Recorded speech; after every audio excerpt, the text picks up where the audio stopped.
Muling umani ng pagtuligsa ang bersyon ng sin tax bill na hiniharap ni Senator Ralph Recto. Ito'y mula naman sa hanay ng mga doktor at civil society groups. Alamin natin ito sa ulat ni Joseph Parafina.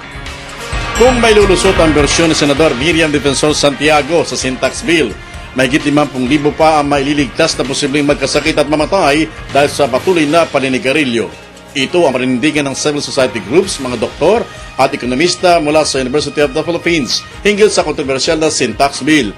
Binatigos din ng mga ito ang hilaw at kumakamping bersyon ni Senador Recto sa industriya ng tabako. Hindi naman malulugi ang tobacco company, di ba? Pag bumaba ang naninigarilyo from 31 to 26%.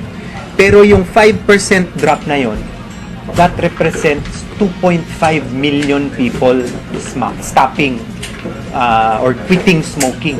Napakarami. So maliit yung porsyento, malaki yung health impact.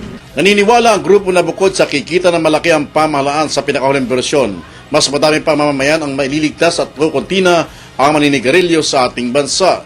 Binigyan din ng mga ito na matamang binabantayan nila ang mga senador ngayon sa kanilang mga kilos tungkol sa sin tax bill. Sa amin, mas magaling yung Santiago bill kasi ayon nga kay Dr. Dance, ano ang gagawin? You'll get more revenue, more lives will be saved.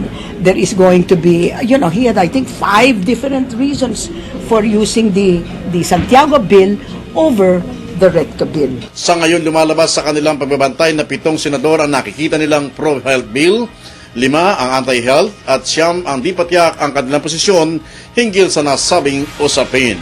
Para sa Telebisyon ng Bayan, ako si Joseph Parafina.